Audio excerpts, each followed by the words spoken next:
ഞാനാണ് ശ്യാമോട് പറഞ്ഞത് എനിക്ക് ഇഷ്ടമാണ്. അത് നേരിട്ടല്ല പറഞ്ഞത്, ശ്യാമയുടെ ഒരു സുഹൃത്തിനോടാണ് ഞാൻ പറഞ്ഞത്. കാര്യം എനിക്ക് ശ്യാമയെ ഭയങ്കര പേടിയായിരുന്നു. എനിക്ക് വേണ്ടിയിട്ട് ആ ഇഷ്ടം പറഞ്ഞ മറ്റൊരു വ്യക്തി എൻ്റെ പഴയൊരു പാർട്ട്ണറായിരുന്നു. ഫാമിലിയിൽ നിന്നാണെങ്കിലും സൊസൈറ്റിയിൽ നിന്നാണെങ്കിലും സ്കൂളിൽ നിന്നാണെങ്കിലും ഒക്കെ നമ്മൾ നിരന്തരം പരിഹാസങ്ങൾ കേട്ടുകൊണ്ടിരിക്കുകയാണ്. പരിഹാസങ്ങൾ കേട്ട് ഒരു മനുഷ്യൻ്റെ മാനസികാവസ്ഥ എത്രത്തോളം നശിക്കപ്പെടുമെന്ന് നമ്മളൊന്ന് ചിന്തിച്ചു നോക്കണം.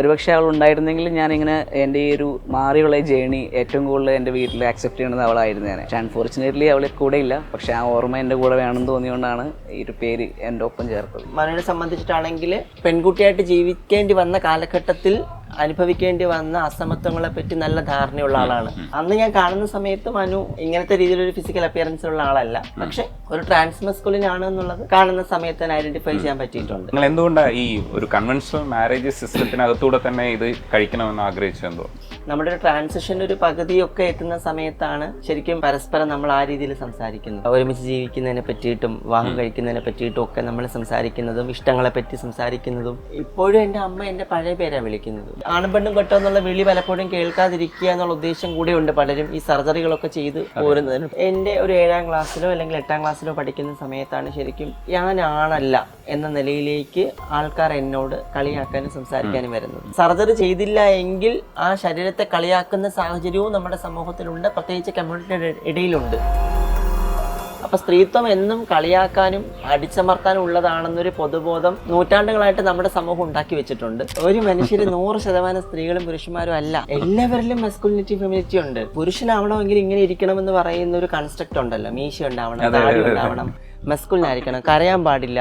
ഞാൻ പുരുഷനല്ല കേട്ടോ, ഞാൻ നിരന്തരം കരയുന്നതാണ്. പല മതഗ്രന്ഥങ്ങളടക്കം വ്യവസ്ഥാപിതമായി സ്ത്രീയെ ഇപ്പോഴും കാണുന്നത് 2ാം പൗരത്വത്തിൽ തുടരുക എന്ന നിലയിൽ തന്നെയാണ്. അതിൽ നിന്ന് മുന്നോട്ട് വരുന്ന സ്ത്രീകളൊക്കെ തന്നെ ധിക്കാരികളും തന്റേടികളും നിഷേധികളായിട്ടാണല്ലോ സമൂഹം കണ്ടുകൊണ്ടിരിക്കുന്നത്. ഞാൻ എപ്പോഴും ശ്യാമോട് ഞങ്ങള് വഴക്കെന്ന് പറയാൻ പറ്റില്ല, എപ്പോഴും പറയുന്നൊരു കാര്യം, പുള്ളി എപ്പോഴും ഫോൺ ഇങ്ങനെ നോക്കിക്കൊണ്ടിരിക്കും. അപ്പൊ ഞാൻ വിചാരിച്ചത് എന്തിന് ഈ 24 മണിക്കൂർ ഫോണാണ്.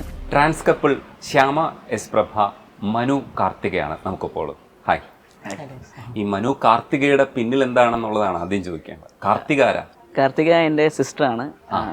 എനിക്ക് മരിച്ചിട്ട് ഇപ്പോൾ 10 വർഷമായി. അപ്പോൾ ആളുടെ ഒരു ഓർമ്മയ്ക്കാണ് ഞാൻ ആ പേര് എൻ്റെ കൂടെ ലൈഫ് ലോങ് വേണമെന്നൊരാഗ്രഹം.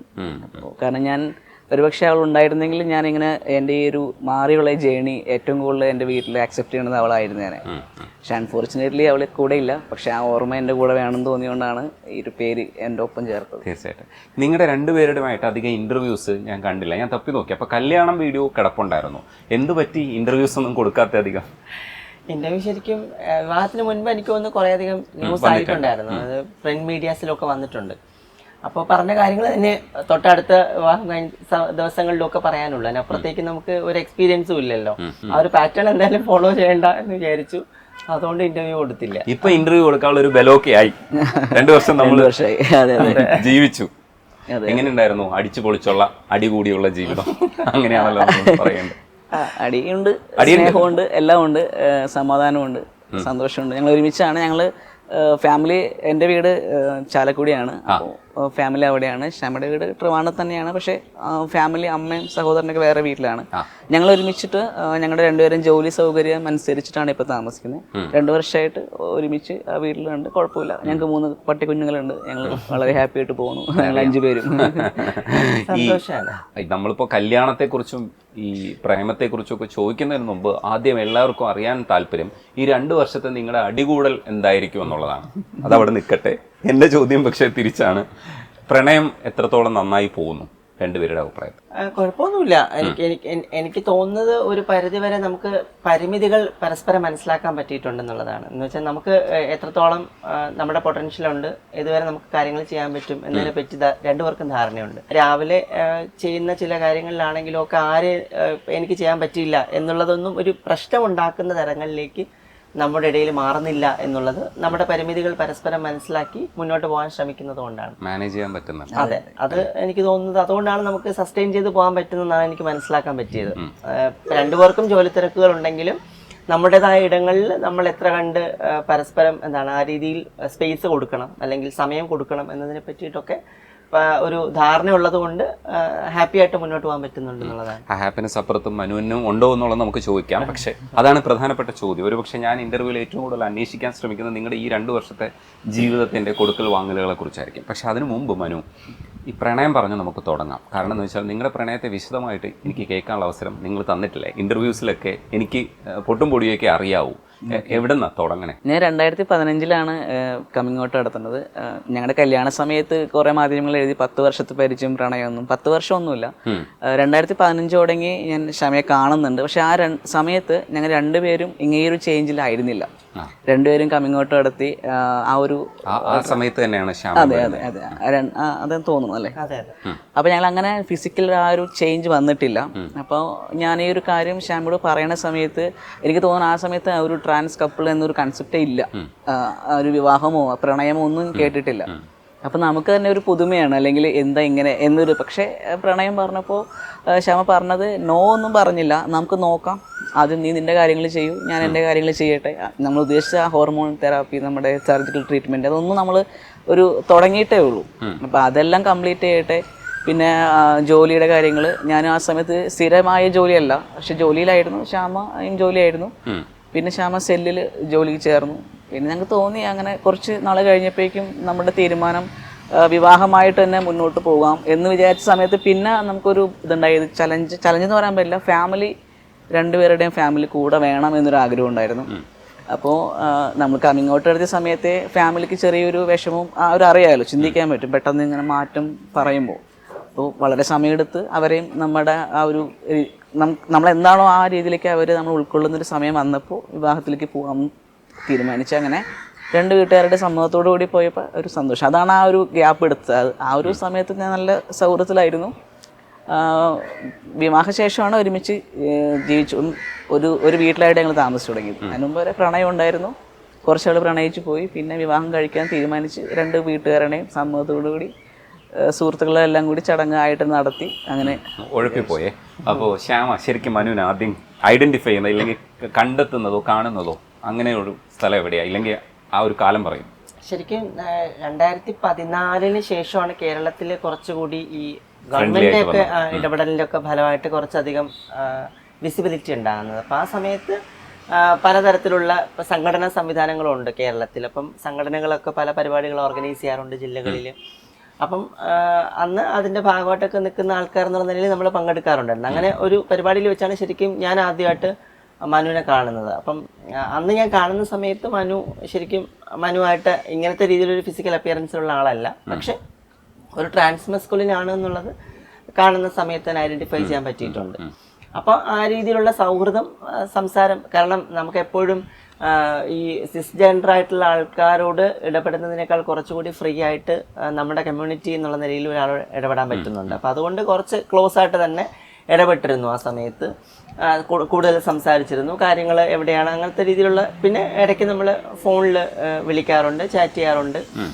അപ്പം ഇന്ന സ്ഥലങ്ങളിലാണ് ജോലിയുള്ളത്, അപ്പം റുട്ടീൻ വർക്കുകൾ ഇങ്ങനെയൊക്കെയാണെന്ന് മനസ്സിലാക്കാൻ. അപ്പം ആ രീതിയിൽ നമ്മളൊരു പ്രണയം അല്ലെങ്കിൽ ഒരുമിച്ച് ജീവിക്കാം എന്നുള്ള നിലയിൽ തുടക്കം ഒന്നും നമ്മൾ അങ്ങനെയൊന്നും ചിന്തിച്ചിട്ടേ ഇല്ല, അതിനെപ്പറ്റി ഒന്നും സംസാരിച്ചിട്ടില്ല. നമ്മുടെ ഒരു ട്രാൻസിഷൻ ഒരു പകുതിയൊക്കെ എത്തുന്ന സമയത്താണ് ശരിക്കും പരസ്പരം നമ്മൾ ആ രീതിയിൽ സംസാരിക്കുന്നത്. എന്ന് വെച്ചാൽ ഒരുമിച്ച് ജീവിക്കുന്നതിനെ പറ്റിയിട്ടും വിവാഹം കഴിക്കുന്നതിനെ പറ്റിയിട്ടും ഒക്കെ നമ്മൾ സംസാരിക്കുന്നതും ഇഷ്ടങ്ങളെ പറ്റി സംസാരിക്കുന്നതും ആ സമയത്താണ്, ആ ഒരു ട്രാൻസിഷൻ നടന്നുകൊണ്ടിരിക്കുന്ന സമയത്താണ്. പിന്നീട് കുറച്ചുകൂടി റെസ്പോൺസിബിലിറ്റീസ് രണ്ടുപേർക്കും വന്നിട്ടുണ്ട് ലൈഫിൽ, ഫാമിലി എന്നുള്ള നിലയിൽ അവരുടെ കാര്യങ്ങൾ. അപ്പം അതൊക്കെ മ്യൂച്വലി നമ്മളെ ഹെൽപ്പ് ചെയ്ത് തന്നെ ചെയ്തിട്ടുണ്ടെന്നുള്ളതാണ്. അങ്ങോട്ടും ഇങ്ങോട്ടും പറ്റുന്ന രീതിയിൽ സഹായിച്ച് തന്നെ അത്തരം കാര്യങ്ങൾ ചെയ്തിട്ടുണ്ട്. അപ്പോൾ അതൊക്കെ തന്നെ എനിക്ക് സപ്പോർട്ടായിട്ട് മനു നിൽക്കുന്നും തിരിച്ചും ഇപ്പം എനിക്ക് സാമ്പത്തികമായിട്ടൊന്നും സഹായിക്കാൻ പറ്റിയില്ല എങ്കിലും, അല്ലെങ്കിൽ ആ രീതിയിൽ ഇമോഷണലി അല്ലെങ്കിൽ ഫിസിക്കലി ഒക്കെ നമുക്കൊരു ബോണ്ടിങ് ആയിട്ട് അല്ലെങ്കിൽ ഹെൽപ്ഫുള്ളായിട്ട് നിൽക്കാൻ പറ്റും. കാരണം മനു എനിക്ക് ഈ പറയുന്ന ലോണൊക്കെ എടുത്ത് എൻ്റെ വീടിൻ്റെ ആവശ്യങ്ങൾക്ക് വേണ്ടിയിട്ടൊക്കെ സഹായിച്ചിട്ടുണ്ട്.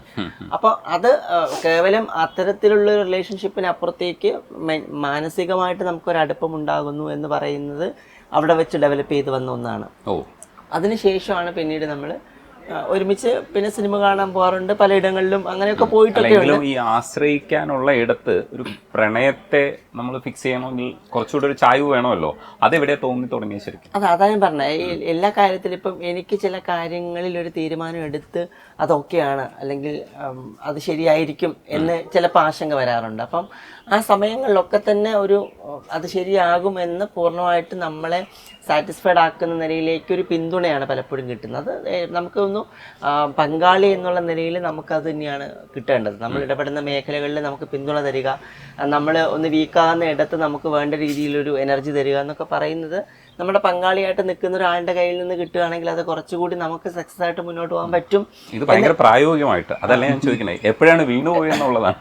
വീണ് പോയി പറയുന്നത് ഇപ്പൊ പറഞ്ഞ പോലെ അങ്ങനെ പ്രണയം ഞാനാണ് ശ്യാമോട് പറഞ്ഞത്, എനിക്ക് ഇഷ്ടമാണ്. അത് നേരിട്ടല്ല പറഞ്ഞത്, ശ്യാമയുടെ സുഹൃത്തിനോടാണ് ഞാൻ പറഞ്ഞത്. കാര്യം എനിക്ക് ശ്യാമയെ ഭയങ്കര പേടിയായിരുന്നു. പുള്ളിക്കാരി അങ്ങനെ ഭയങ്കര പൊതുവിൽ ആൾക്കാർ കാണുന്ന സമയത്ത് വിചാരിക്കുന്നത് ഞാൻ ഭയങ്കര ദേഷ്യമുള്ള ആളാണ് എന്ന് വിചാരിക്കാറുണ്ട്.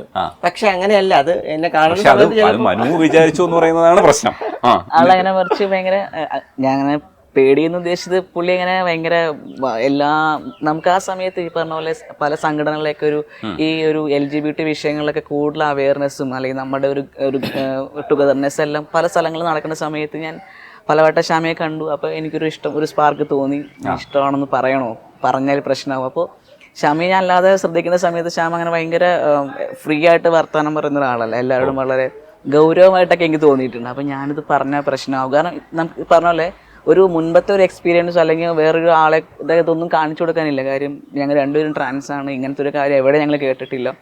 ഞാനിത് പറഞ്ഞു കഴിഞ്ഞാൽ മറ്റുള്ള ആൾക്കാർ എന്ത് വിചാരിക്കും, അല്ലെങ്കിൽ ശ്യാമ തന്നെ എന്ത് വിചാരിക്കും, ഇതൊക്കെ എനിക്കുണ്ട്.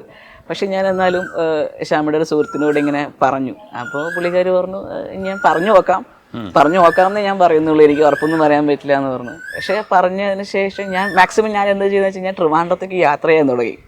ഞാൻ ആ സമയത്ത് മാഹിയിലാണ് വർക്ക് ചെയ്യുന്നത്. അപ്പോൾ അങ്ങ് ആ ദിവസം അവിടെ നിന്ന് വരെ ഞാൻ പല കാര്യങ്ങൾ അവസരങ്ങൾ ഉണ്ടാക്കി യാത്ര ചെയ്യാൻ തുടങ്ങി. പക്ഷെ എൻ്റെ യാത്ര ചെയ്യുന്ന ഇൻറ്റൻഷൻ മുഴുവൻ ട്രിവാൻഡ്രത്ത് വരിക, ശ്യാമയെ കാണുക. പക്ഷെ നേരിട്ട് ഞാൻ വളരെ അപൂർവമായിട്ട് പോയി സംസാരിക്കത്തുള്ളൂ. പക്ഷെ സുഹൃത്തുക്കൾ വഴിയൊക്കെ അങ്ങനെ ശ്യാമ അറിഞ്ഞു.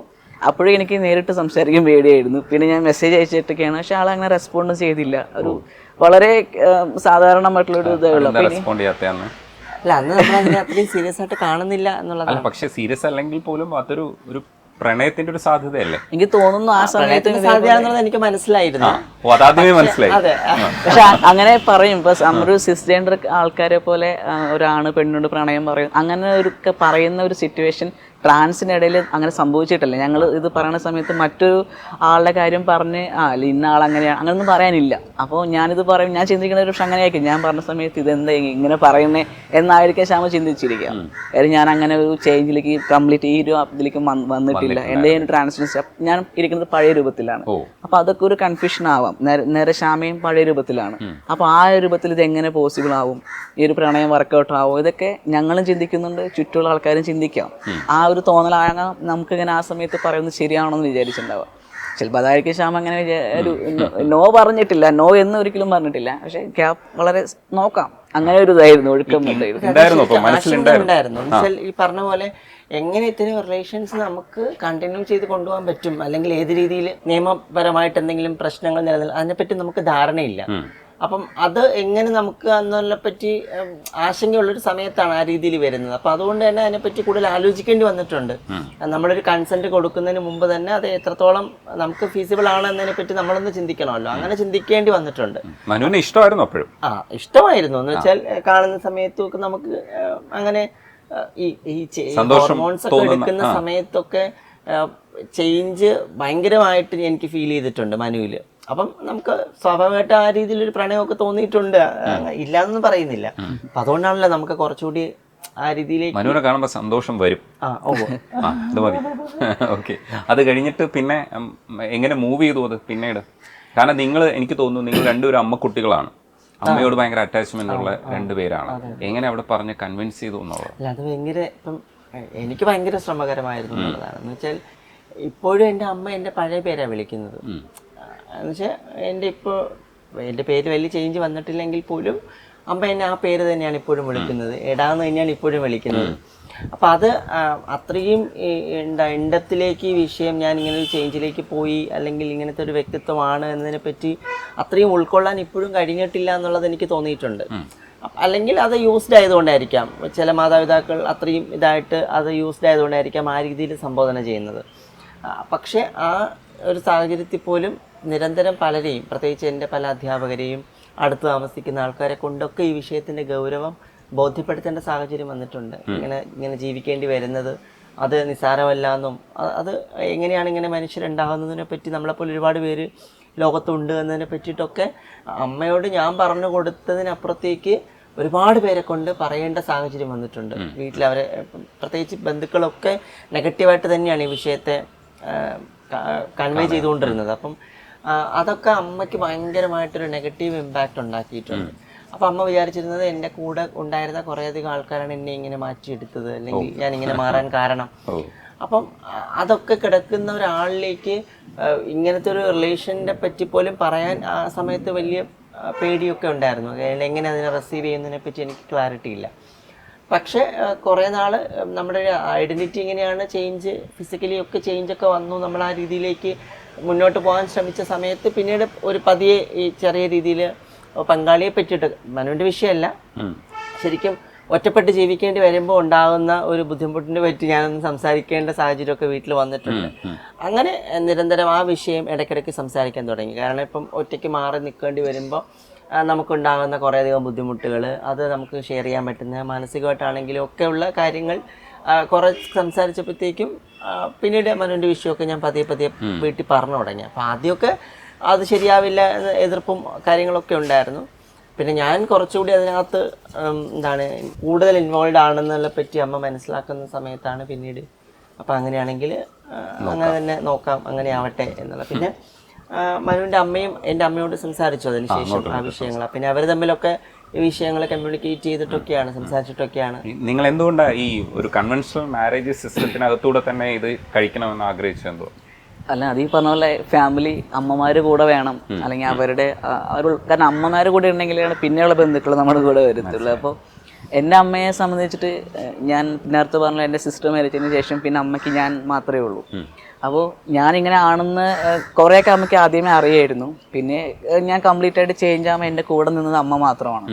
അപ്പോൾ പതിയെ അമ്മയിലൂടെ മറ്റു ബന്ധുക്കളും എന്നെക്കുറിച്ച് അറിഞ്ഞു. അപ്പോൾ ആദ്യമൊക്കെ കുറച്ച് നീരസം ഉണ്ടായിരുന്നെങ്കിലും പിന്നീട് അവരും അത് ഉൾക്കൊള്ളാൻ തയ്യാറായി. പിന്നെ ശ്യാമയെ ഞാൻ കാണിച്ചു കൊടുത്തു. അപ്പോൾ പതിയെയാണ് ശ്യാമയെ അമ്മ കാണുന്ന സമയത്ത് ശ്യാമ കുറച്ച് മാറി വരുന്നേ ഉള്ളൂ. പക്ഷെ അമ്മയോട് ഞാൻ പറഞ്ഞു എനിക്ക് ഇന്ന ഒരാളൊരു ഇഷ്ടമുണ്ട്. അപ്പം അമ്മ പറഞ്ഞു അമ്മ ഇതേപോലെ തന്നെ നോക്കാം, നീ നിൻ്റെ കാര്യങ്ങൾ ചെയ്യൂ, ജോലി ആവട്ടെ എന്നൊക്കെ പറഞ്ഞു. അങ്ങനെ കുറച്ചായി പിന്നെ ശ്യാമയുടെ അമ്മയെ പരിചയപ്പെട്ടു. അങ്ങനെ തന്നെയാണ്. അപ്പോൾ ഞങ്ങൾക്ക് രണ്ടുപേർക്കും ഫാമിലി കൂടെ വേണമെന്ന് തോന്നിയുകൊണ്ട് തന്നെയാണ് കല്യാണം ആ ഒരു കൺവെൻഷനിലായിട്ട് തന്നെ പോകാം. നമുക്കതിലങ്ങനെ ഭയങ്കര വിശ്വാസമുള്ള ആൾക്കാരായിട്ടല്ല, പക്ഷെ അവരുടെ ഇഷ്ടം കൂടി നോക്കണം. കാരണം നമ്മുടെ ഏറ്റവും വലിയൊരു ഇഷ്ടമാണ് നമ്മൾ ഇങ്ങനെ മാറുക എന്നുള്ളത്. അതിന് കൂടെ നിന്ന ആൾക്കാർ അപ്പോൾ അവരുടെ ആ ഒരു ചെറിയ ഇഷ്ടം നമ്മുടെ കല്യാണം ഒരു കൺവെൻഷനായിട്ട് വേണമെന്നാണെങ്കിൽ അത് സമ്മതിച്ചു കൊടുക്കാം, അല്ലെങ്കിൽ അത് ഓക്കെ, വലിയ ബുദ്ധിമുട്ടൊന്നുമില്ലല്ലോ നമുക്ക്. അങ്ങനെയാണ്. ഇല്ല ഒരു പ്രശ്നമില്ല. എനിക്ക് തോന്നുന്നു ഞാൻ വർക്ക് ചെയ്തതിൽ ഏറ്റവും കൂടുതൽ ഞാൻ കംഫർട്ടായിട്ട് ഞാൻ നിൽക്കുന്ന ഒരു സ്പേസാണ്. ഇപ്പോൾ 4 വർഷമാവുന്നു ഈ കമ്പനിയിൽ. പക്ഷേ ഏറ്റവും നല്ല സപ്പോർട്ടാണ്. ഒരു അലൈ ഗ്രൂപ്പൊക്കെ അടക്കമുള്ള ഒരു കമ്പനിയാണ്. വളരെ എല്ലാ രീതിയിലും സപ്പോർട്ടീവ് ആയിട്ടുള്ള ഒരു കമ്പനിയാണ്. ശ്യാമ ഇപ്പോൾ വർക്ക് ചെയ്യുന്നത് സോഷ്യൽ ജസ്റ്റിസ് ഡിപ്പാർട്ട്മെന്റിൽ. അവിടെ എന്താണ് പോസ്റ്റ്? എന്താണ് അവിടെ നിലവിൽ ട്രാൻസ്ജെൻഡർ സെല്ലിൽ പ്രവർത്തിക്കുന്നുണ്ട്. ഞാൻ അതിന്റെ സ്റ്റേറ്റ് നോഡൽ ഓഫീസറാണ്. ഒപ്പം സംസ്ഥാന ട്രാൻസ്ജെൻഡർ ജസ്റ്റിസ് ബോർഡ് മെമ്പറും കൂടെയാണ്. ഒപ്പം തന്നെ ഈ DYFI പോലെ ഒരു പോഷക സംഘടനയുണ്ടല്ലോ, transgenders, democratic transgender federation of Kerala, അതിന്റെ സംസ്ഥാന സെക്രട്ടറിയും കൂടെയാണ്. DYFIയുടെ തിരുവനന്തപുരം ജില്ലാ കമ്മിറ്റി അംഗമാണ്. അങ്ങനെ ഒരു ബാക്ക്ഗ്രൗണ്ടും കൂടെ ഉണ്ട്. എത്രത്തോളം ഇടപെടൽ ഇപ്പോൾ ഇടത് ഭാഗത്ത് നിന്നിട്ട് ഒരു സപ്പോർട്ട് കിട്ടിയിട്ടുണ്ടായിരുന്നു ആ സമയത്ത്? ഇത്തരത്തിലുള്ള യൂണിറ്റ് ഒക്കെ ഉണ്ടാക്കുന്ന സമയത്തൊക്കെ ആദ്യം അതിൻ്റെ ഭാരവാഹിയാകുന്ന സമയത്തൊക്കെ നമുക്കൊരു പ്രൗഡ് തോന്നും. പക്ഷേ കേരളത്തിൽ അത് എത്രത്തോളം നമ്മളന്ന് ആ കാലഘട്ടത്തിന് ഒരുപാട് മുമ്പ് ചിന്തിച്ചതാണ്. പക്ഷേ ഇപ്പോഴൊക്കെയാണ് നമ്മൾ എക്സിക്യൂട്ട് ചെയ്ത് വരുന്നത്. ഇനിയും ഒരുപാട് മാറ്റങ്ങൾ വരുത്തേണ്ടതുണ്ട്. ആ സ്റ്റേജ് വരെ എത്തിയപ്പോൾ എന്താണ് തോന്നിയത്? മനസ്സിലൊരു പ്രൗഡ് തോന്നിയത് എന്താണ്? ശരിക്കും നമ്മുടെ സംസ്ഥാനം ഇന്ന് ഈ വിഷയത്തിൽ, പ്രത്യേകിച്ച് ഈ ജെൻഡർ ജസ്റ്റിസുമായിട്ട് ബന്ധപ്പെട്ട ഇടപെടലുകളിൽ ബഹുദൂരം മുന്നോട്ട് പോയിട്ടുണ്ട് എന്നെനിക്ക് മനസ്സിലാക്കാൻ പറ്റിയിട്ടുണ്ട്. പ്രത്യേകിച്ച് ഈ സ്ത്രീകളുടെ അവകാശങ്ങൾ ഒപ്പം സ്ത്രീകളുടെ വിസിബിലിറ്റി പലയിടങ്ങളിൽ പ്രാതിനിധ്യം വരുന്നതോടൊപ്പം തന്നെ ട്രാൻസ്ജെൻഡർ വിഷയങ്ങളെപ്പറ്റിയും ഗൗരവത്തോടു കൂടി തന്നെ ചർച്ച ചെയ്യുന്ന ഒരു സർക്കാർ നമുക്കുണ്ട് എന്നുള്ളതാണ് ഏറ്റവും പ്രധാനം അതിനകത്ത്. 2014 സുപ്രീം കോടതിയുടെ ഒരു ലാൻഡ്മാർക്ക് ജഡ്ജ്മെൻ്റാണ് ശരിക്കും ഈ ഒരു വിഷയത്തിലേക്ക് സർക്കാരുകളുടെ ഇടപെടൽ കൊണ്ടുവരുന്നത്. അപ്പം 2015 സംസ്ഥാനത്തൊരു ട്രാൻസ്ജെൻഡർ ഇൻ്റർസെക്സ് നയം ഉണ്ടാകുന്നു. രാജ്യത്ത് ആദ്യമായിട്ടാണ് ഈ സംസ്ഥാനത്ത് അത് വരുന്നത്. അത് വരുന്നത് ശരിക്കും കോൺഗ്രസ് സർക്കാർ ഭരിക്കുന്ന സമയത്താണ്. UDF സർക്കാരിൻ്റെ കാലഘട്ടത്തിലാണ് ഈ പോളിസി വരുന്നത്. പക്ഷേ പോളിസിയെ അതിൻ്റെ എന്താണ് ഗൗരവത്തോടു കൂടി തന്നെ നടപ്പിലാക്കാൻ ഇടതുപക്ഷ സർക്കാർ ശ്രമിച്ചു. അതിൻ്റെ ഫലമായിട്ടാണ് 2018 ട്രാൻസ്ജെൻഡർ സെല്ല് നമ്മുടെ സംസ്ഥാനത്ത് രൂപീകരിക്കുന്നത്. ഈ ട്രാൻസ്ജെൻഡർ സെല്ല് ശരിക്കും ഈ സംസ്ഥാനത്തുള്ള ട്രാൻസ്ജെൻഡർ നയത്തെ ഫലവത്തായി നടപ്പിലാക്കുക എന്നുള്ള ഉദ്ദേശമാണ് അതിനകത്തുള്ളത്. അപ്പോൾ നിലവിലൊരു പഠനമൊക്കെ നടത്തിയിട്ടാണ് ഈ നയത്തിലേക്ക് എത്തിയിട്ടുള്ളത്. അപ്പോൾ ആ നയം മുന്നോട്ട് വെക്കുന്ന ഇപ്പോൾ വിദ്യാഭ്യാസം, തൊഴിൽ, ആരോഗ്യം, സാമൂഹ്യ സുരക്ഷ, ആ മേഖലകളിലൊക്കെ തന്നെ വളരെയധികം പിന്നോക്കം നിൽക്കുന്ന വിഭാഗമാണ്. അപ്പോൾ ആ രീതിയിലുള്ള പിന്നോക്കാവസ്ഥയെ അതിജീവിക്കാൻ ഈ മനുഷ്യരെ പ്രാപ്തരാക്കുന്ന രീതിയിലേക്കുള്ള ഇടപെടലാണ് സർക്കാർ ലക്ഷ്യം വെച്ചത്. അപ്പോൾ അങ്ങനെ നിരവധിയായിട്ടുള്ള ക്ഷേമ പദ്ധതികളും പ്രവർത്തനങ്ങളും ഇന്ന് ആ മേഖലയിൽ നടത്തിയിട്ടുണ്ട് സർക്കാർ ഇതിനോടകം. സംവരണങ്ങളടക്കം, ഇപ്പം വിദ്യാഭ്യാസ സംവരണം അടക്കം അതിൻ്റെ ഭാഗമായി നടപ്പിലാക്കിയിട്ടുണ്ട്. അപ്പം അതുകൊണ്ടാണ് ഞാൻ പറഞ്ഞത്, പല മേഖലകളിലേക്ക് ഒരുപാട് മനുഷ്യർക്ക് കടന്നു വരാൻ കഴിയുന്നുണ്ട്. ഇപ്പം നമുക്ക് വളരെ വിസിബിളായി ഇവിടെ ഇരുന്ന് സംസാരിക്കാൻ സാധിക്കുന്നു, നമ്മുടെ അസ്തിത്വത്തിൽ ഇരിക്കാൻ സാധിക്കുന്നു എന്ന് പറയുന്നത് ഞങ്ങൾക്ക് ഇങ്ങനത്തെ ഒരു അവസരം കിട്ടുമെന്ന് ഒരിക്കലും പ്രതീക്ഷിച്ചിട്ടില്ല. ആ രീതിയിലേക്ക് നമ്മുടെ സമൂഹം മാറിയിട്ടുണ്ട് എന്ന് പറയുന്നത് ആ രീതിയിൽ സർക്കാർ സംവിധാനങ്ങളടക്കം ഇതിനകത്ത് നടത്തിയ ഇടപെടലിൻ്റെ ഫലമായിട്ടാണ്. ഇപ്പോൾ കരിക്കുലം റിവിഷൻ അടക്കം നടത്തിക്കൊണ്ടിരിക്കുന്ന ഒരു സമയമാണ് നമ്മുടെ സംസ്ഥാനത്ത്. അപ്പോൾ അതിൻ്റെ ഭാഗമായി വിദ്യാർത്ഥികൾക്ക് കരിക്കുലത്തിലടക്കം ഈ വിഷയത്തെ ഉൾക്കൊള്ളിക്കുന്നതിന് വേണ്ടിയിട്ട് നമുക്ക് ഇടപെടാൻ പറ്റിയിട്ടുണ്ട്. അതൊക്കെ എനിക്ക് തോന്നുന്നത് നമ്മളിതിൻ്റെ ഭാഗമായിട്ട് ഇരിക്കുന്ന സമയത്ത് നമുക്ക് ലഭിക്കുന്ന ഒരു അവസരത്തെ എത്ര കണ്ട് മെച്ചപ്പെട്ട നിലയിൽ നമുക്ക് വിനിയോഗിക്കാൻ കഴിയും. അതെല്ലാ സമയത്തും എല്ലാവർക്കും അവസരം കിട്ടണമെന്നില്ല. ലഭിക്കുന്ന അവസരത്തെ മാക്സിമം വിനിയോഗിച്ചു കഴിഞ്ഞാൽ അത് ഇനി വരുന്ന തലമുറയിൽപ്പെട്ട മനുഷ്യർക്കടക്കം പ്രയോജനം ചെയ്യും എന്നുള്ളത് കൊണ്ടാണ് നമ്മൾ അത്രയും എഫേർട്ട് അതിനകത്ത് ഇടുന്നത്. അപ്പം ആ രീതിയിൽ നിരന്തരമായ സമ്മർദ്ദം സർക്കാർ സംവിധാനങ്ങൾക്ക് മേൽ കൊടുക്കുന്ന സമയത്താണ് ഒരു റിസൾട്ട് നമുക്ക് കിട്ടുക. അത് നമ്മുടെ കൂട്ടായ പരിശ്രമത്തിൻ്റെ ഫലമായിട്ടാണ്. ഒന്നോ രണ്ടോ വ്യക്തികൾ എന്നതിനപ്പുറത്തേക്ക് സംഘടനാ സംവിധാനമായിട്ട് നമ്മൾ കളക്റ്റീവായിട്ട് നിന്നുകൊണ്ട് തന്നെ അതിനു വേണ്ടി സംസാരിക്കുന്ന സമയത്താണ് അതിനകത്ത് ആ ഒരു മാറ്റം ഉണ്ടായി വരുന്നത്. അപ്പം അത് ഈ പറയുന്ന പല മേഖലകളിലും സംഭവിച്ചിട്ടുണ്ട്. ഇപ്പം ആരോഗ്യ മേഖലയിലേക്ക് നോക്കിക്കഴിഞ്ഞാൽ ഇന്ന് കമ്മ്യൂണിറ്റിയിൽ നിന്ന് തന്നെ ലിങ്ക് വർക്കർമാരെ നിയമിച്ചുകൊണ്ട് കുറച്ചുകൂടി ഈസി ആയിട്ട് ഹോസ്പിറ്റലുകളെ ഇൻക്ലൂസീവ് ആക്കിയിട്ടുണ്ട്. ക്യൂർ ഇൻക്ലൂസീവ് എന്ന് പറയുന്ന ആശയത്തിലേക്ക് എത്തിച്ചിട്ടുണ്ട്. അപ്പം അതൊക്കെ ഈ ആർദ്ര മിഷൻ്റെ ഒക്കെ ഭാഗമായിട്ടൊക്കെ തന്നെ ചില മേഖലകൾക്ക് കൂടെ പരിഗണന കൊടുക്കണം എന്നുള്ളൊരു തിരിച്ചറിവിൻ്റെ ഭാഗമായിട്ട് സംഭവിച്ചതാണ്. പക്ഷേ നമ്മൾ ഒരു വശം നോക്കുമ്പോൾ അവകാശങ്ങളുമായിട്ട് ബന്ധപ്പെട്ട് വലിയൊരു ലാക്ക് സംഭവിച്ച് നിൽക്കുകയാണ്. എന്ന് വെച്ചാൽ അത് ഇവർക്ക് ഈ സംസ്ഥാനത്തിന് ഇടപെടാൻ കഴിയുന്നതിനപ്പുറത്തേക്ക് ഇടപെടൽ നടത്തേണ്ട ഒരു മേഖലയാകുന്ന സമയത്ത് ഒരുപാട് അവകാശ നിഷേധങ്ങൾക്ക് ഇപ്പോഴും ഈ മനുഷ്യർ വിധേയരാകുന്നുണ്ട്. അപ്പോൾ ആ അവകാശങ്ങൾ നേടിയെടുക്കുക എന്നുള്ളത് ഇത്തരം സംഘടനകളുടെ ഭാഗമായിട്ട് നമ്മുടെ ഓരോരുത്തരുടെ ഉത്തരവാദിത്വമാണ്. ഇപ്പം ഈ ശ്യാമയുടെ ഈ വർത്തമാനം കൂടെ കേട്ടിട്ടാണല്ലേ എനിക്കിത് കാണാപ്പാടമാണ്. പക്ഷെ ശ്യാമ നിരന്തരം ഇത്തരം വിഷയങ്ങളിൽ സംസാരിക്കുന്നുണ്ട്. ആള് സ്വയം ഇതിനെക്കുറിച്ച് അപ്ഡേറ്റഡ് ആണ്. കാരണം ഞാൻ എപ്പോഴും ശ്യാമോട് ഞങ്ങൾ വഴക്കെന്ന് പറയാൻ പറ്റില്ല, എപ്പോഴും പറയുന്നൊരു കാര്യം, പുള്ളി എപ്പോഴും ഫോൺ ഇങ്ങനെ നോക്കിക്കൊണ്ടിരിക്കും. അപ്പം ഞാൻ വിചാരിച്ചിട്ട് എന്തിന് ഈ 24 മണിക്കൂർ ഫോണാണ്. പക്ഷെ പിന്നെ എനിക്ക് മനസ്സിലായി ആൾ പഠിക്കണതോ അല്ലെങ്കിൽ ന്യൂസ് കാണും, ഭയങ്കരമായിട്ട് ന്യൂസ് കാണുന്ന ആളാണ്. അപ്പോൾ ഇത്തരം വിഷയങ്ങളെ കുറിച്ചൊക്കെ പിന്നെ എനിക്കത് ഞാൻ ഉൾക്കൊണ്ടു തുടങ്ങി. കാര്യം ഒന്നെങ്കിൽ പഠിക്കുന്ന വിഷയമോ അല്ലെങ്കിൽ ഈ ന്യൂസാണ്. അപ്പോൾ ഇനി ഞാനിത് കേട്ടിട്ടുള്ളതാണ്, പലയിടത്ത് സംസാരിക്കണതായാലും നാളെ അതിനെക്കുറിച്ച് കൃത്യമായ ബോധമുണ്ട്, എവിടെയാണ് എന്താണ് സംഭവം. പക്ഷെ എനിക്ക് അത്രയും പറയാൻ പറ്റിയെന്ന് വരില്ല. അങ്ങനെ ഒരു പ്രാസംഗികയോടും നമുക്കൊരു ഇഷ്ടം തോന്നൂലേ? അല്ല, എനിക്ക് ഞാൻ ശ്യാമോട് ഇഷ്ടം തോന്നുന്നതിൻ്റെ ഒരു വലിയ ഫാക്ടർ അതാണ്. കാര്യം ഞാൻ ഇത്തരം വിഷയങ്ങളിൽ എനിക്ക് മുൻപുണ്ടായ പ്രണയങ്ങളിലെല്ലാം നമുക്ക് സ്വാഭാവികമായിട്ട് പ്രണയം സംഭവിക്കുന്നു, അവസാനിക്കുന്നു എന്നതിനപ്പുറത്തേക്ക് ശ്യാമയിൽ ഞാൻ വ്യത്യസ്തമായി കണ്ടത് ഈ ഒരു വിഷയത്തിൽ മറ്റുള്ളവരെക്കാളും കുറച്ചും കൂടി സീരിയസ് ആയിട്ട് കാണുന്നു, അല്ലെങ്കിൽ കുറച്ചും കൂടി നല്ല രീതിയിൽ അതിനെ ചിന്തിക്കുന്ന ആളായതുകൊണ്ടാണ്. അതൊരു വലിയ ഫാക്ടറാണ്. അങ്ങനെ ചിന്തിക്കുന്നതുകൊണ്ടും കുറച്ചും കൂടി സീരിയസ് ആയിട്ട് വിഷയങ്ങളിൽ ഇടപെടുന്നത് കൊണ്ടാണ് എനിക്ക് ഒന്നും കൂടി ഇഷ്ടം കൂടിയത് തന്നെ. അതുകൊണ്ട് എനിക്ക് അതിൽ ഇഷ്ടക്കേടൊന്നുമില്ല. ആൾ ഈ വിഷയത്തിൽ എനിക്ക് തോന്നുന്നു ഇനിയും മുന്നോട്ട് തന്നെ വരണമെന്ന് ഞാൻ ആഗ്രഹിക്കുന്നു. തീർച്ചയായിട്ടും. അതേപോലെ തന്നെ ഒരു വിഷയം അഡ്രസ്സ് ചെയ്യേണ്ടത് ഈ ആത്മഹത്യ, ഈ പറയുന്ന കമ്മ്യൂണിറ്റിക്കിടയിൽ വരുന്ന ചെറിയൊരു ദുഃഖം പോലും ഭയങ്കരമായിട്ടുള്ള ബാധിക്കുന്നുണ്ട്. ഒരുപക്ഷെ മറ്റുള്ളവരിലേക്ക് റീച്ച് ചെയ്യാൻ പറ്റാത്തത് കൊണ്ടുള്ളൊരു അവസ്ഥയും കൂടെ ആയിരിക്കും. പക്ഷേ അത് കമ്മ്യൂണിറ്റിക്കുള്ളിൽ തന്നെ അത് ഹാൻഡിൽ ചെയ്യാൻ പറ്റാതെ പലരും ശരിക്കും ആത്മഹത്യ ചെയ്യുന്നുണ്ട്. അതെങ്ങനെയാണ് നമുക്ക്, അതായത് തുടരെ സംഭവിക്കുന്നതാണ്. ഒരു ജീവൻ നഷ്ടപ്പെടുന്ന ഒരു അവസ്ഥ എന്ന് പറയുന്നത് നമുക്കൊരിക്കലും ചിന്തിക്കാൻ പറ്റില്ല. പ്രശ്നങ്ങളൊക്കെ പരിഹരിക്കാം എന്നുള്ളൊരു സംവിധാനത്തിനുള്ളിൽ നിൽക്കുമ്പോൾ തന്നെ അതെങ്ങനെ സംഭവിക്കുന്നത് എന്തുകൊണ്ടാണെന്നാണ് ശ്യാമയുടെ അഭിപ്രായം? ശരിക്കും ഒരു സ്റ്റഡി പറയുന്നത്, ശരിക്കും അത് എത്ര കണ്ടത് ആധികാരികമാണെന്ന് എനിക്കറിയില്ല, സിസ്ജെൻഡറുമായിട്ടുള്ള മനുഷ്യരെക്കാൾ 6 മടങ്ങ് ആങ്സൈറ്റിയും ഡിപ്രഷനും ഒക്കെ ഫേസ് ചെയ്യേണ്ടി വരുന്ന ആൾക്കാരാണ് ക്യൂർ വിഭാഗത്തിൽപ്പെട്ട ആൾക്കാരെന്ന് പറയുന്നുണ്ട്. അപ്പോൾ ഇമോഷണലി നമുക്ക് ചെറിയൊരു ഇൻസിഡൻറ്റ് പോലും വളരെ ആഘാതത്തിൽ ഒരു മാനസിക ബുദ്ധിമുട്ടുണ്ടാക്കാവുന്ന സാഹചര്യം ഉണ്ടാവാറുണ്ട്.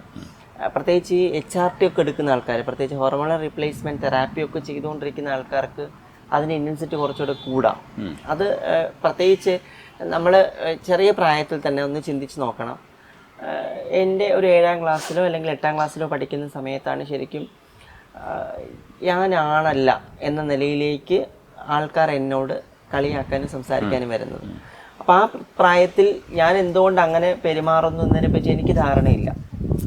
എനിക്ക് സ്വാഭാവികമായി എൻ്റെ ഉള്ളിൽ നിന്ന് വരുന്ന എക്സ്പ്രഷൻസ് അങ്ങനെയാണ്. അപ്പോൾ എനിക്ക് സംസാരിക്കാൻ തോന്നുന്നത് അങ്ങനെയാണ്, ഞാൻ എഴുതുന്നതോ നടക്കുന്നതോ ഓടുന്നതോ ഒക്കെ അങ്ങനെയാണ്. അപ്പോൾ അത് ഏത് രീതിയിലാണ് കളിയാക്കപ്പെടാൻ വേണ്ടി ഇവർ ഉപയോഗിക്കുന്നതിനെ പറ്റി എനിക്ക് ധാരണ ഉണ്ടാകുന്നില്ല. ആ സമയം തൊട്ടുണ്ടാകുന്ന ഒരു മാനസിക സംഘർഷമാണ് ഏറ്റവും ചെറിയ പ്രായത്തിൽ ഉണ്ടാകുന്ന ആ ഒരു മാനസിക സംഘർഷം. പിന്നീട് നമുക്ക് എത്ര കണ്ട് ശ്രമിച്ചിട്ടും ചിന്തിച്ചിട്ടും ആ ചേഞ്ച് എവിടെ നിന്ന് വരുന്നു, എന്തുകൊണ്ട് സംഭവിക്കുന്നു, ആൾക്കാർ എന്തുകൊണ്ട് കളിയാക്കുന്നതിനെ പറ്റി നമുക്ക് മനസ്സിലാക്കാനേ പറ്റുന്നില്ല സ്റ്റിൽ ഇപ്പോഴും. അപ്പോൾ ആ ചെറിയ പ്രായം തൊട്ട് കേൾക്കുന്ന ഫാമിലിയിൽ നിന്നാണെങ്കിലും സൊസൈറ്റിയിൽ നിന്നാണെങ്കിലും സ്കൂളിൽ നിന്നാണെങ്കിലും ഒക്കെ നമ്മൾ നിരന്തരം പരിഹാസങ്ങൾ കേട്ടുകൊണ്ടിരിക്കുകയാണ്. ആ പരിഹാസങ്ങൾ കേട്ട് ഒരു മനുഷ്യൻ്റെ മാനസികാവസ്ഥ എത്രത്തോളം നശിക്കപ്പെടുമെന്ന് നമ്മളൊന്ന് ചിന്തിച്ച് നോക്കണം. അതേ മാനസികാവസ്ഥയിലൂടെ ഈ ഭൂരിപക്ഷം വരുന്ന ആൾക്കാരോട് സമരം ചെയ്തുകൊണ്ടാണ് പലപ്പോഴും നമുക്കിവിടെ നിലനിൽക്കേണ്ടി വരുന്നത്. അങ്ങനെ നിൽക്കേണ്ടി വരുന്ന ആൾക്കാരാണ് പ്രത്യേകിച്ച് ഒരു ഘട്ടത്തിലേക്ക് എത്തുന്ന സമയത്ത് ചില ഇൻസിഡൻറ്റുകൾ സംഭവിക്കുമ്പോൾ പെട്ടെന്ന് ഒരു എടുത്തുചാട്ടം കൊണ്ട് സൂസൈഡ് എന്ന് പറയുന്ന ഒരു അവസ്ഥയിലേക്ക് പോകുന്നത്.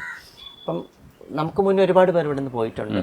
ഈ കഴിഞ്ഞ 2 വർഷം കൊണ്ട് ഏകദേശം 12ഓളം പേരാണ് കേരളത്തിൽ സൂയിസൈഡ് ചെയ്യുകയും അല്ലെങ്കിൽ കൊലപാതകം അങ്ങനെയുള്ള അവസ്ഥയിലേക്ക് പോയിട്ടുള്ളത്. ഇതിൻ്റെ കൃത്യമായ കാരണം എന്താണെന്ന് അറിയുന്നതിന് വേണ്ടിയിട്ടുള്ള പ്രത്യേകിച്ചുള്ള പഠനങ്ങളോ കാര്യങ്ങളോ ഒന്നും ഇവിടെ നടന്നിട്ടില്ല എന്നുള്ളതാണ് ഏറ്റവും പ്രധാനം. അതിൻ്റെ ഒരു അഭാവം നിലനിൽക്കുന്നുണ്ട്. അപ്പം അതെന്തുകൊണ്ടാണ് അത്തരം ഒരു അവസ്ഥയിലേക്ക് മനുഷ്യർ പോകുന്നതിനെ പറ്റി ഒരു പഠനം നടത്തി കഴിഞ്ഞാൽ അതിൻ്റെ യഥാർത്ഥ അവസ്ഥ എന്താണെന്ന് നമുക്ക് മനസ്സിലാക്കി മുന്നോട്ട് കൊണ്ടുവരാൻ പറ്റുള്ളൂ. അല്ലെങ്കിൽ അതിനെ പരിഹരിക്കാൻ വേണ്ടിയിട്ടുള്ള പരിഹാര സംവിധാനങ്ങൾ നമുക്ക് നിർദ്ദേശിക്കാൻ പറ്റുള്ളൂ. ഞാൻ മനസ്സിലാക്കിയെടുത്തോളം ഇപ്പം നമ്മുടെ ലിംഗമാറ്റ ശസ്ത്രക്രിയ ചെയ്ത ആൾക്കാരാണ് ഒരുപാട് പേര് സൂയിസൈഡ് ചെയ്തിട്ടുള്ളത്. ഇപ്പം ഈ ശസ്ത്രക്രിയാ സംവിധാനങ്ങൾ ചെയ്യാൻ അന്താരാഷ്ട്ര തലത്തിൽ അംഗീകരിച്ചിരിക്കുന്ന ഒരു പ്രോട്ടോകോൾ നിലവിലുണ്ട്. അതിന് ശരിക്കും ഈ world professional association for transgender health എന്ന് പറയുന്ന ആൾക്കാർ ഇൻ്റർനാഷണലി അക്സെപ്റ്റ് ചെയ്തിരിക്കുന്ന ഒരു സ്റ്റാൻഡേർഡ്സ് ഓഫ് കെയർ ഉണ്ട്. അതിൻ്റെ 8ാമത്തെ വേർഷനാണ് ഇപ്പോൾ നിലവിൽ അക്സെപ്റ്റ് ചെയ്തിരിക്കുന്നത്. അത് വേൾഡ് വൈഡ് അക്സെപ്റ്റഡ് ആണ്. ആ സ്റ്റാൻഡേർഡ്സ് ഓഫ് കെയറിൽ പറഞ്ഞിട്ടുള്ള പ്രൊസീജിയറുകൾ ഫോളോ ചെയ്തുകൊണ്ടല്ല നമ്മുടെ സംസ്ഥാനത്താണെങ്കിലും കേരളത്തിന് പുറകെയുള്ള ചില സ്വകാര്യ ആശുപത്രികളിലാണെങ്കിൽ ഇത്തരം സർജറീസ് നടക്കുന്നുള്ളതാണ്. ഇപ്പം നമ്മുടെ ശരീരത്തിൻ്റെ സിമ്മട്രിയെ മുഴുവൻ മാറ്റുന്നൊരു സർജറിയാണ് അത്. ഇപ്പം ഇന്ന് ഞാൻ പോയി അഡ്മിറ്റ് ആയിക്കഴിഞ്ഞാൽ നാളെ എനിക്ക് സർജറി ചെയ്തു തരും, ഞാൻ പൈസ കൊടുത്താൽ മാത്രം മതി. പക്ഷേ ഈ സർജറി ചെയ്യുന്നതിന് മുൻപ് ഏകദേശം ഒരു 8ഓളം ഡോക്ടേഴ്സ്, അത് പല മേഖലയിലുള്ള, അപ്പം endocrinology, psychiatrist, psychologist, urologist, anaesthesia, gynaecologist, അങ്ങനെ പ്ലാസ്റ്റിക് സർജൻ അടങ്ങുന്ന വലിയൊരു പാനൽ ഓഫ് ഡോക്ടേഴ്സിനെ കൺസൾട്ട് ചെയ്തതിന് ശേഷമാണ് നമ്മൾ ഈ സർജറിക്കുള്ള പ്രൊസീജിയർ സ്റ്റാർട്ട് ചെയ്യേണ്ടത്. ശരിക്കും അതിന് പ്രീ കൗൺസിലിംഗ് സെഷനുണ്ട്, പോസ്റ്റ് കൗൺസിലിംഗ് സെഷനുണ്ട്. എന്ന് വെച്ചാൽ എൻ്റെ സർജറിക്ക് ശേഷം എൻ്റെ ശരീരം എത്ര എക്സ്റ്റെൻഡ് വരെ മാറും, എന്തൊക്കെ കാര്യങ്ങൾ എൻ്റെ ശരീരത്തിൽ എനിക്ക് ചെയ്യാൻ പറ്റും, അത് എൻ്റെ ഈ പറയുന്ന ലൈംഗിക ആസ്വാദനം അടക്കം ഏതൊക്കെ തോത് വരെ ആകാവുന്നതിനെ പറ്റിയിട്ടൊക്കെ ഈ കൗൺസിലിങ്ങിൻ്റെ ഭാഗമായിട്ട് ഉൾക്കൊള്ളിച്ചിരിക്കണം എന്നുള്ളതാണ്. അപ്പം ഇതിനെ പറ്റി ഒരു ധാരണയില്ലാത്തൊരു മനുഷ്യൻ ഇത് പോയി ചെയ്തിട്ട് അതിൻ്റെ ഉണ്ടാക്കുന്ന ഒരു ആഫ്റ്റർ എഫക്റ്റ് ഉണ്ട്. ഇപ്പം ഇന്ന് വരെ എൻ്റെ ശരീരം എന്നോട് റെസ്പോണ്ട് ചെയ്തതുപോലെ ആയിരിക്കണം എന്നില്ല എൻ്റെ സർജറിക്ക് ശേഷം എൻ്റെ ബോഡി എന്നോട് റെസ്പോണ്ട് ചെയ്യുന്നത്. അത് ഒരു തരത്തിലും വലിയ അക്സെപ്റ്റ് ചെയ്യാൻ പറ്റാത്ത മാനസിക സംഘർഷത്തിലേക്ക് ഒരുപാട് പേര് എത്തിക്കുന്നുണ്ട്. അത് പേഴ്സണലി ഉള്ള 2-3 എക്സ്പീരിയൻസ് ആണ് ഞാനീ പറയുന്നത്. എന്ന് വെച്ചാൽ സർജറി ചെയ്ത് ഇപ്പം കേരളത്തിൽ ഏറ്റവും കൂടുതൽ ചർച്ച ചെയ്ത മരണമാണ് അനന്യയുടെ മരണം. എൻ്റെ പിറന്നാൾ ജൂൺ മാസം 14-ാം തീയതിയാണ്. അന്ന് എനിക്ക് ബർത്ത്ഡേ വിഷ് ചെയ്താണ് അനന്യ ഓപ്പറേഷൻ തിയേറ്ററിലേക്ക് കയറുന്നത്. ഓപ്പറേഷൻ കഴിഞ്ഞതിന് ശേഷം ഒരു 3 മാസത്തിന് ശേഷമാണ് അനന്യ പറയുന്നത് വലിയ ബുദ്ധിമുട്ട് ശാരീരികമായി ഉണ്ടാകുന്നുണ്ട്. എന്ന് വെച്ചാൽ എനിക്ക് തുമ്മാനോ ചുമയ്ക്കാനോ ഒന്നും പറ്റുന്നില്ല എന്ന് പറയുന്നത് ആ സർജറിയിൽ സംഭവിച്ചൊരു വീഴ്ചയാണെന്നാണ് അനന്യ പറയുന്നത്. പക്ഷേ ഡോക്ടർ പറയുന്നത് വീഴ്ച ഉണ്ടായിട്ടില്ല എന്നുള്ളതാണ്. അപ്പം ഞാൻ മനസ്സിലാക്കിയെടുത്തോളം അവളുടെ ശരീരം ആ രീതിയിലേക്ക് മാറിയത് ഒട്ടും അവൾക്ക് ഉൾക്കൊള്ളാൻ കഴിഞ്ഞിട്ടില്ല എന്നുള്ളതാണ്. ആ രീതിയിലേക്ക് മാറുന്നല്ല അവൾ പ്രതീക്ഷ. അവളുടെ ചിന്ത വേറെ നിലയിലായിരുന്നു. അപ്പം ഇത് കൃത്യമായ കൗൺസിലിംഗ് സെഷൻസിലൂടെ പരിഹരിച്ച് മുന്നോട്ട് പോയല്ല ഇത് ചെയ്യുന്നതെങ്കിൽ ഇനിയും ഇതേ രീതിയിലുള്ള മാനസിക ബുദ്ധിമുട്ടിലേക്ക് മനുഷ്യരെത്താം എന്നുള്ളതാണ് എൻ്റെ അനുമാനമാണ്, എൻ്റെ വിലയിരുത്തലാണ് ഞാൻ പറയുന്നത്. അപ്പം അതിനെ അതിജീവിക്കണമെങ്കിൽ ഒരു പരിധിവരെ ഇത്തരം ഈ ജെൻഡർ അഫേമിംഗ് സർജിക്കൽ പ്രൊസീജിയറുകളെല്ലാം ഈ പാറ്റേൺ ഫോളോ ചെയ്തുകൊണ്ട് തന്നെ നടത്താനുള്ള നിർദ്ദേശം ശരിക്കും സർക്കാർ ഇടപെട്ടുകൊണ്ട് നടത്തണം. ഐപാത്ത് എന്ന് പറയുന്ന ഇന്ത്യൻ അസോസിയേഷൻ ഉണ്ട്, അവരുടെ പ്രോട്ടോകോൾ ആ രീതിയിൽ അഡോപ്റ്റ് ചെയ്ത് നമുക്ക് നടപ്പിലാക്കാൻ പറ്റും. അതാണ് ഒരു പരിധിവരെ ഒരുപാട് പേരെ ഈ സർജറി കഴിഞ്ഞ ഒരുപാട് പേർക്ക് ഇപ്പം ഒരാളുടെ പാർട്ട്ണർ മരിച്ചു. ഈ പാർട്ട്ണർ മരിച്ച വിഷമം അവൾക്ക് താങ്ങാൻ പറ്റുന്നില്ല എന്നുള്ളത് കൊണ്ട് തന്നെ ട്രെയിനിന് മുന്നിൽ ചാടി ആത്മഹത്യ ചെയ്യുകയാണ്. നോക്കൂ, അത് ഇപ്പം എനിക്ക് ഇമോഷണലി സപ്പോർട്ട് തരുന്ന ഒരു സംവിധാനങ്ങളും എൻ്റെ കൂടെ ഇല്ല. ഞാൻ ചിലപ്പോൾ ഒറ്റയ്ക്കാണ് താമസിക്കേണ്ടി വരുന്നത്. ചിലപ്പോൾ ഒരാൾ എന്നെ ഫോൺ ചെയ്ത് തെറി പറഞ്ഞാൽ പോലും എനിക്ക് മാനസികമായി അത് അഫോർഡ് ചെയ്യാൻ പറ്റുന്ന ഒരു അവസ്ഥയിലായിരിക്കണം എന്നില്ല ഞാൻ കണ്ടിന്യൂ ചെയ്യുന്നത്. അപ്പോൾ എനിക്ക് ഫാമിലി സപ്പോർട്ട് കിട്ടുന്നില്ല, പിയർ സപ്പോർട്ട് എനിക്ക് കിട്ടുന്നില്ല. അതൊക്കെ എനിക്ക് എൻ്റെ സ്ട്രെസ്സിനെ ഓവർകം ചെയ്യാൻ പറ്റാത്ത അവസ്ഥയിലേക്ക് എന്നെ കൊണ്ടെത്തിക്കുന്നുണ്ട്. അത് ലീഡ്സ് ടു ഈ പറയുന്ന രീതിയിൽ ഞാൻ ഇനി എന്തും ജീവിക്കണം എന്ന് എനിക്ക് ഒരു സെക്കൻഡെങ്കിലും തോന്നിക്കഴിഞ്ഞാൽ, അതാണല്ലോ ശരിക്കും പറയുക, ഒരു ഫ്രാക്ഷൻ ഓഫ് സെക്കൻഡ് കൊണ്ടായിരിക്കും നമുക്ക് ആ ഒരു ചിന്ത വരിക. പിന്നീട് ആ സമയത്ത് നമുക്കൊന്ന് അതിജീവിക്കാൻ പറ്റുന്ന രീതിയിൽ നമുക്കൊരു ഇടപെടൽ നടത്താൻ പറ്റിയാൽ ചിലപ്പോൾ ആ ഇൻസിഡൻറ്റ് മാറ്റിയെടുക്കാൻ പറ്റുമായിരിക്കാം. ആ ഒരു പർട്ടിക്കുലർ ടൈമിൽ നമുക്കൊരു ഇടപെടൽ നടത്താൻ പറ്റണം. അതിന് വേണ്ടിയുള്ള സിസ്റ്റവും നമുക്ക് ഉണ്ടാവേണ്ടതുണ്ട് എന്നുള്ളതാണ്. ഇപ്പം സർക്കാർ തന്നെ പിയർ സപ്പോർട്ട് പരിശീലനമൊക്കെ ഒരുപാട് പേർക്ക് സെലക്ട് ചെയ്ത് കൊടുത്തിട്ടുണ്ട്, കൗൺസിലിംഗ് സെഷൻസ് അടക്കം കൊടുക്കാൻ വേണ്ടി. കാരണം ഇങ്ങനെ സ്ട്രെസ് അനുഭവിക്കുന്ന ഒരാളെ നമ്മൾ കണ്ടെത്തി കഴിഞ്ഞാൽ അവരെ നിങ്ങളെ ഹെൽപ്പ് ചെയ്യണം. ആ ഹെൽപ്പ് എന്ന് പറഞ്ഞാൽ ആ അവസ്ഥയിൽ നിന്ന് അവരെ ഒന്ന് നമുക്ക് എന്ത് ചെയ്യണം, മുന്നോട്ട് കൊണ്ടുവരാൻ വേണ്ടിയിട്ടുള്ള ഇടപെടൽ നടത്തണം എന്നുള്ളതാണ്. അപ്പോൾ അതിന് വേണ്ടിയിട്ട് ഈ രീതിയിലുള്ള ഇടപെടൽ സർക്കാർ നടത്തുന്നു. പക്ഷേ കുറച്ചുകൂടി സമഗ്രമായ ഇടപെടൽ ഈ മേഖലയിൽ നടത്തേണ്ടതുണ്ട്. അതിന് ആവശ്യമായ പഠനങ്ങൾ ഈ വിഷയത്തിൽ നടത്തിക്കൊണ്ട് തന്നെ പരിഹാര സംവിധാനങ്ങൾ നിർദ്ദേശിക്കാൻ പറ്റണം എന്നുള്ളതാണ്. അല്ലാത്തടത്തോളം ഇപ്പം എനിക്കൊന്നു ഈ ആണും പെണ്ണും കെട്ടുക എന്നുള്ള വിളി പലപ്പോഴും കേൾക്കാതിരിക്കുക എന്നുള്ള ഉദ്ദേശം കൂടെയുണ്ട് പലരും ഈ സർജറികളൊക്കെ ചെയ്ത് പോരുന്നതിന് പ്രധാനമായി ഞാൻ വരുന്നത്. ഇപ്പോൾ LGBTQIA+ നമ്മൾ ഇനിയും ഒരുപാട് ലെറ്റേഴ്സ് കൂടി വരും. അപ്പം ശരിക്കും പറഞ്ഞാൽ അതാത് അവസ്ഥകളെ മനസ്സിലാക്കിയിട്ട് ഈ അവസ്ഥകളെ അക്കോമഡേറ്റ് ചെയ്യുക, അല്ലെങ്കിൽ നമ്മളത് അക്സെപ്റ്റ് ചെയ്യുക എന്നുള്ളതൊരു പ്രോസസ്സും കൂടെ നടക്കേണ്ടതുണ്ട്. പെട്ടെന്ന് ഈ സർജറിയിലേക്ക് പോയിട്ട് അതിലേക്ക് മാറുക ഇതിലേക്ക് മാറുക അങ്ങനെ ഒരു അവസ്ഥ ഉണ്ടാവണമെന്നില്ല. നമുക്കത് അഡാപ്റ്റ് ചെയ്യേണ്ടതുണ്ടോ എന്നുള്ളത് കൃത്യമായിട്ട് അറിഞ്ഞുകൂടാത്തൊരവസ്ഥയും കൂടെ ഇല്ലേ? പലപ്പോഴും ഒരു പിയർ പ്രഷറും നേരിടുന്നുണ്ടെന്നുള്ളത് ഒരു പ്രധാനമാണ് ഇതിനകത്ത്. എന്നുവെച്ചാൽ എനിക്ക് തോന്നിയിട്ടുള്ളത് ഇപ്പം സർജറി ചെയ്യാത്ത ആൾക്കാരെ ഇവർ ഫോഴ്സ് ചെയ്ത് സർജറി ചെയ്യിക്കുന്ന സാഹചര്യമുണ്ട്. എന്നുവെച്ചാൽ ഒരാളുടെ ശരീരത്തിൽ അവർ എത്രത്തോളം കംഫർട്ടബിൾ ആണ് എന്നതിനെ നിശ്ചയിച്ചാണ് നമ്മൾ സർജറി ചെയ്യണോ വേണ്ടോ എന്ന് തീരുമാനിക്കേണ്ടത്. ഈ സർജറി ചെയ്ത് കഴിഞ്ഞാൽ ഉണ്ടാകുന്ന എല്ലാ ആഫ്റ്റർ എഫക്റ്റിനെ പറ്റി നമ്മൾ ധാരണയുള്ളവരായിരിക്കണം എന്നുള്ളതാണ്. പക്ഷേ ഇതിനുള്ള അവസരങ്ങൾ പലപ്പോഴും കമ്മ്യൂണിറ്റിക്ക് കിട്ടുന്നില്ല എന്നുള്ളതാണ്. അപ്പോൾ സർജറി ചെയ്തില്ല എങ്കിൽ ആ ശരീരത്തെ കളിയാക്കുന്ന സാഹചര്യവും നമ്മുടെ സമൂഹത്തിലുണ്ട്, പ്രത്യേകിച്ച് കമ്മ്യൂണിറ്റിയുടെ ഇടയിലുണ്ട്. അപ്പം അതിന് വിധേയരായി നിന്നു കൊടുക്കാൻ പറ്റാത്തത് കൊണ്ട് തന്നെ പലരും പോയി എന്ത് ചെയ്യുന്നുണ്ട്, സർജറി ചെയ്യുന്നുണ്ട്. സർജറി ചെയ്ത പലരും പിന്നീട് പറയുന്നത് സർജറി ചെയ്യരുത് എന്നുള്ളതാണ് പിന്നീട് കാണുന്ന ആൾക്കാരോട് പറയുന്നത്. അപ്പം ചില ആൾക്കാർ മാത്രമേ അതിൽ കംഫർട്ടബിൾ ആണ് എന്ന് പറയുന്നുള്ളൂ. അതൊരു പക്ഷേ ഈ പ്രൊസീജിയർ ഫോളോ ചെയ്തവരാണെന്നാണ് ഞാൻ മനസ്സിലാക്കുന്നത്. അവർ പുറത്തൊക്കെ പോയി ചെയ്ത് ചില ഇടങ്ങളിൽ പോകുന്ന സമയത്ത് ഇത്ര മാസം നമ്മൾ ഈ ട്രീറ്റ്മെൻറ്റ് എടുത്തു എന്ന് കാണിക്കുന്ന പ്രൂഫ് ഇല്ലാതെ സർജറി ചെയ്ത് കൊടുക്കാത്ത ആശുപത്രികളുണ്ട്. അത് അഡ്വാൻറ്റേജ് ആണെന്നാണ് ഞാൻ മനസ്സിലാക്കുന്നത്. അങ്ങനെ തന്നെയാണ് വേണ്ടത് ശരിക്കും പറഞ്ഞാൽ.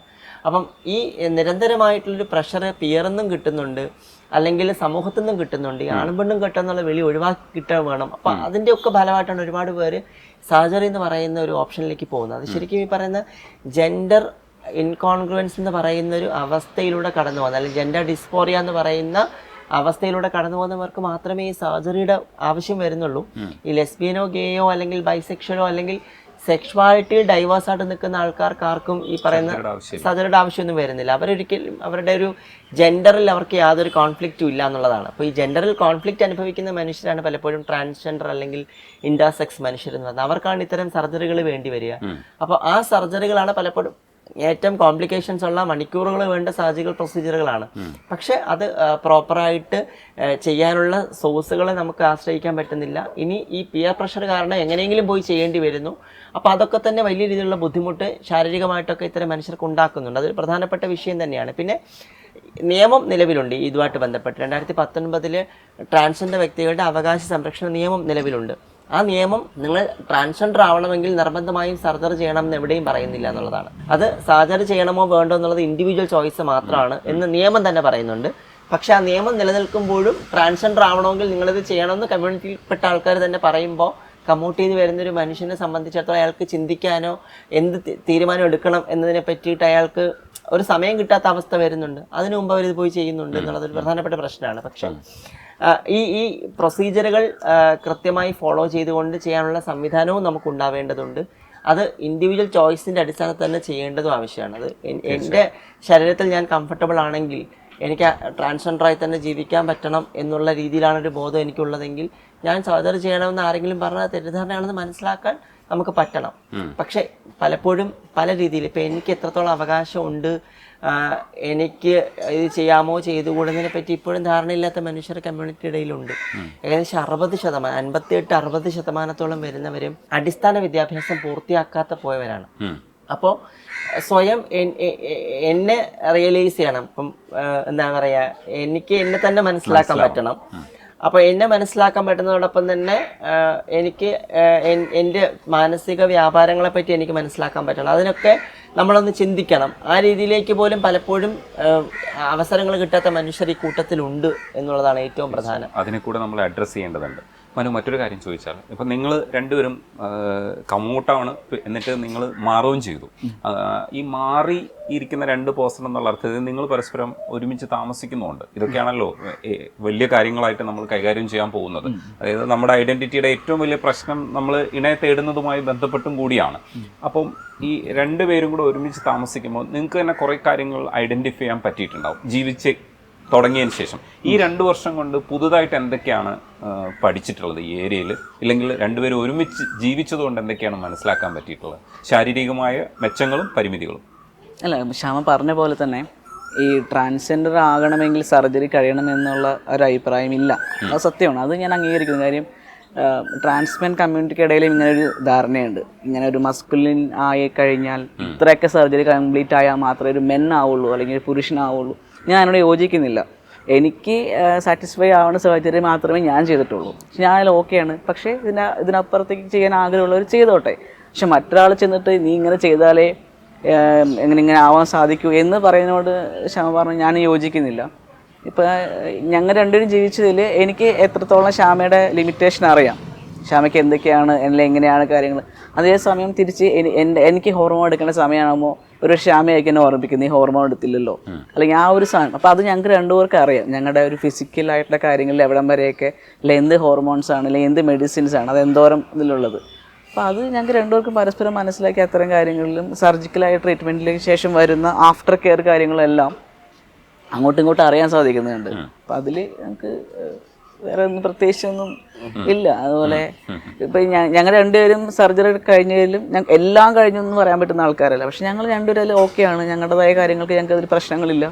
അപ്പം അതുകൊണ്ട് തന്നെ ഇപ്പം ശ്യാമ പറഞ്ഞ തന്നെ എല്ലാം കഴിയണം എന്നൊന്നുമില്ല. സർജറി ഒന്നും ഇല്ല. അത് ആ വ്യക്തിയുടെ തീരുമാനമാണ്. അയാൾ എത്രത്തോളം ചെയ്യണം എന്നുള്ളത്. ഇപ്പം എനിക്ക് ഈ ഒരു അറ്റയിൽ ഇരുന്നാൽ മതി, അല്ലെങ്കിൽ എൻ്റെ ഇപ്പം കഴിഞ്ഞ അത്ര സർജറി മതിയെങ്കിൽ അത് എൻ്റെ ഇഷ്ടമാണ്. അതിനപ്പുറം എനിക്ക് ശ്യാമ ഇതുവരെ എന്നെ കമ്പൽ ചെയ്തിട്ടില്ല. ഞാൻ ശ്യാമയും കമ്പൽ ചെയ്യാൻ പോകുന്നില്ല. ശ്യാമയ്ക്ക് സാറ്റിസ്ഫൈ ആവണത് എത്ര സർജറി കഴിഞ്ഞാലും അത് അവളുടെ ഇഷ്ടമാണ്. അവൾക്ക് അത് ചെയ്യാം. അല്ല ഇന്നത് ചെയ്യാൻ പാടില്ല, ഇന്നതേ ചെയ്യാൻ പാടുള്ളൂ എന്ന് ഞാൻ ഒരിക്കലും നിർബന്ധിച്ചിട്ടില്ല. അത് എന്നെയും തിരിച്ചു നിർബന്ധിച്ചിട്ടില്ല. ഞങ്ങളുടെ അത് നിങ്ങളുടെ മാത്രം പ്രശ്നമല്ല, നമ്മുടെ പ്രശ്നം. ഇപ്പൊ എന്നിൽ എത്ര പുരുഷനില്ല, ഇല്ലെങ്കിൽ എന്റെ ഉള്ളിൽ എത്ര പുരുഷനില്ല, ഇതൊന്നും മറ്റുള്ളവർ ക്രോസ് ചെക്ക് ചെയ്യാത്തതുകൊണ്ട് മാത്രമാണ് ഞാൻ പൗരുഷമുള്ള പുരുഷനായിട്ട് അറിയപ്പെടുന്നത്.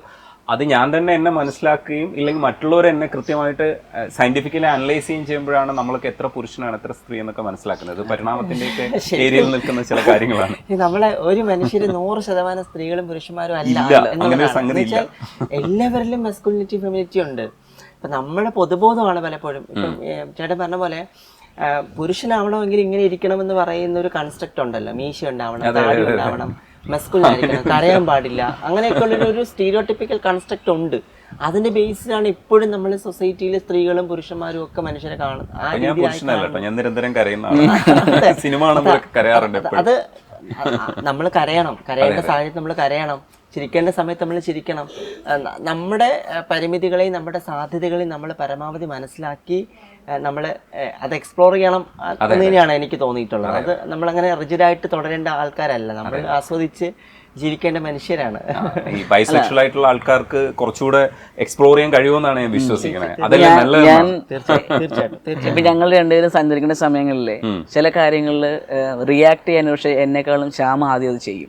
ചിലപ്പോൾ ഒരു സിസ്റ്റർ കപ്പിൾ ആണെന്ന് ചിലപ്പോൾ ആണായിരിക്കണം ആദ്യം പോയി അത്രയും കാര്യങ്ങൾ ഇടപെട്ട് സംസാരിക്കേണ്ടത്. ഞങ്ങൾക്ക് അങ്ങനെ തോന്നിയിട്ടില്ല. ചിലപ്പോൾ ശ്യാമയായിരിക്കും അവിടെ ആദ്യം ഉണ്ടാകുക. എനിക്കത് യാതൊരു കോംപ്ലക്സും തോന്നിയിട്ടില്ല. ചില സമയങ്ങളിൽ പക്ഷെ ഞാനായിരിക്കും അത് ഇനിഷ്യേറ്റ് ചെയ്യുക. അത് അവിടെ ജെൻഡർ റോളുകളില്ലേ, ഇന്ന ആളവിടെ പോയി അത് ചെയ്യണം അല്ലെങ്കിൽ ഇന്ന ആൾ ഇങ്ങനെ ചെയ്യണം. നിങ്ങൾ ഡെമോക്രാറ്റിക് ആവാൻ വേണ്ടിയിട്ട് പ്രത്യേകിച്ച് എഫർട്ട് എടുക്കണ്ട. ഓൾറെഡി ഞാൻ ചിന്തിച്ചിട്ടില്ല. സ്ത്രീ അല്ലെങ്കിൽ പുരുഷൻ എന്ന് പറയുന്ന രണ്ട് കളങ്ങളിൽ നമ്മൾ നിലനിൽക്കുന്ന സമയത്ത് ഫാമിലിയിൽ നിന്ന് എത്രത്തോളം, അപ്പം മനുവിനെ സംബന്ധിച്ചിട്ടാണെങ്കിൽ പെൺകുട്ടിയായിട്ട് ജീവിക്കേണ്ടി വന്ന കാലഘട്ടത്തിൽ അനുഭവിക്കേണ്ടി വന്ന അസമത്വങ്ങളെ പറ്റി നല്ല ധാരണയുള്ള ആളാണ്. അപ്പം ഞാൻ പുരുഷൻ അല്ലെങ്കിൽ ആണാണ് എന്ന നിലയിൽ ഐഡൻറ്റിഫൈ ചെയ്യുന്നതാണ് ഫാമിലീസൊക്കെ തന്നെ. ഞാൻ പക്ഷേ എന്നെ ഐഡൻറ്റിഫൈ ചെയ്യുന്നത് ട്രാൻസ് വുമൺ എന്നുള്ള നിലയിലാണ്. ആ സമയത്ത് അറിയില്ലെങ്കിലും എനിക്കെന്തോ അങ്ങനത്തെ ഒരു വ്യത്യാസം ഉണ്ടെന്ന് എനിക്കറിയാം. പക്ഷെ ഞാൻ നിരന്തരം കളിയാക്കപ്പെട്ടിട്ടുള്ളത് എന്തുകൊണ്ടാണ്, എന്നിലുള്ള ഫെമിനിറ്റി കാരണമാണ്. അപ്പം സ്ത്രീത്വം എന്നും കളിയാക്കാനും അല്ലെങ്കിൽ അടിച്ചമർത്താനും ഉള്ളതാണെന്നൊരു പൊതുബോധം നൂറ്റാണ്ടുകളായിട്ട് നമ്മുടെ സമൂഹം ഉണ്ടാക്കി വെച്ചിട്ടുണ്ട്. ആ പൊതുബോധത്തെ ഇന്നും ആൾക്കാർ പിന്തുടരുന്നു എന്നുള്ളതാണ്. ഇന്നും സ്ത്രീകൾക്ക് നേരെ അത്തരം അതിക്രമങ്ങൾ പല കുടുംബങ്ങളിലും നടക്കുന്നതൊക്കെ നമ്മൾ കാണുന്ന സമയത്ത് നമുക്ക് തോന്നിയിട്ടുള്ളത് ഇന്നും സ്ത്രീകൾ രണ്ടാം തരം പൗരത്വമുള്ളവരായിട്ട് മാത്രമാണ് പലപ്പോഴും മതങ്ങളടക്കം എനിക്ക് തോന്നുന്നത് പല മതഗ്രന്ഥങ്ങളടക്കം വ്യവസ്ഥാപിതമായി സ്ത്രീയെ ഇപ്പോഴും കാണുന്നത് രണ്ടാം തരം പൗരത്വത്തിൽ തുടരുക എന്ന നിലയിൽ തന്നെയാണ്. അതിൽ നിന്ന് മുന്നോട്ട് വരുന്ന സ്ത്രീകളൊക്കെ തന്നെ ധിക്കാരികളും തൻ്റെടികളും നിഷേധികളായിട്ടാണല്ലോ സമൂഹം കണ്ടുകൊണ്ടിരിക്കുന്നത്. അപ്പം ആ പൊതുബോധത്തെയാണ് പലപ്പോഴും ചോദ്യം ചെയ്യേണ്ടതെന്നുള്ളതാണ്. അപ്പം നമുക്കിടയിൽ ആ പറയുന്ന പൊതുബോധം നിലനിൽക്കാത്തത് കൊണ്ടാണ് ഒരു പരിധി വരെ ഞാൻ പറഞ്ഞതുപോലെ നമുക്ക് മനസ്സിലാക്കി പോകാൻ പറ്റുന്നത്. അപ്പം ആ ജെൻഡർ റോളുകൾ ആ രീതിയിൽ പ്രയോഗിക്കാൻ നിന്ന് കഴിഞ്ഞാൽ എത്ര കണ്ട് നമുക്ക് മുന്നോട്ട് പോകാൻ പറ്റുന്നതിനെ പറ്റി നമുക്ക് ധാരണയില്ല. ആ ജെൻഡർ റോളുകൾ അങ്ങനെ കൈകാര്യം ചെയ്യേണ്ടതല്ലല്ലോ. എല്ലാ മനുഷ്യർക്കും ഭരണഘടന ഉറപ്പാക്കുന്ന അവകാശം തുല്യമായി തന്നെ ആസ്വദിക്കാൻ അവകാശമുള്ള മനുഷ്യരാണ്. ഇതൊക്കെ മേൽപ്പരപ്പിലും നമ്മൾ വളരെ സ്ട്രോങ് ആയിട്ടൊക്കെ പൊതുമധ്യത്തിലൊക്കെ സംസാരിക്കുന്നുണ്ട്. നിങ്ങൾ തമ്മിൽ എന്ത് കാര്യത്തിലാണ് അടി? ഞങ്ങൾ തമ്മിൽ അങ്ങനെ വലിയ അടിയില്ല, ചെറിയ അടിയൊക്കെ ഉള്ളു. ഒരാളുടെ അടികൾ എന്ന് വെച്ചാൽ ഇപ്പം നമ്മൾ ഒരു കാര്യം ചെയ്യണം, ഒരു കാര്യം ചെയ്യേണ്ട കാര്യമാണ്. ഇപ്പം ചിലപ്പോ എന്തെങ്കിലും തിരക്ക് കാരണമോ അല്ലെങ്കിൽ മറവി കാരണമോ ഒക്കെ ചെയ്യാൻ പറ്റിയില്ല എന്ന് വിചാരിച്ചോളൂ. അതൊക്കെ വലിയ പ്രശ്നമാവാറുണ്ട്. എന്നുവെച്ചാൽ ഫിസിക്കലി അട്രോസിറ്റി ഉണ്ടാക്കും എന്നുള്ളതല്ല, മറിച്ച് വാക്കുകൾ സംസാരിക്കാറുണ്ട്. അങ്ങനെ സംസാരിക്കേണ്ട, പിന്നെ ഡിബേറ്റ് ചെയ്യാറുണ്ട്. ചില വിഷയങ്ങൾ ചിലപ്പോൾ അങ്ങോട്ടും ഇങ്ങോട്ടും വാദിക്കാറുണ്ട്. ഞാൻ പറയണതാണ് അങ്ങനെ ഒരു സംഭവം. പക്ഷെ അത് ചിലപ്പോൾ പുള്ളിക്കാർക്ക് ഇത്തിരി ദേഷ്യം വരും. ചില കാര്യങ്ങളിൽ ഞാൻ പറയണത് തെറ്റാണ്, ഞാൻ ചിലപ്പോൾ അത് തന്നെ പിടിച്ച് ഞാൻ ചുമ്മാ അവളെ ചൂടാക്കുമ്പോൾ അത് ചിലപ്പോൾ ദേഷ്യപ്പെടും. പിന്നെ അതിലും പറഞ്ഞാൽ ദേഷ്യം കുറച്ച് കൂടുതൽ പുള്ളിക്കാരിയാണ്.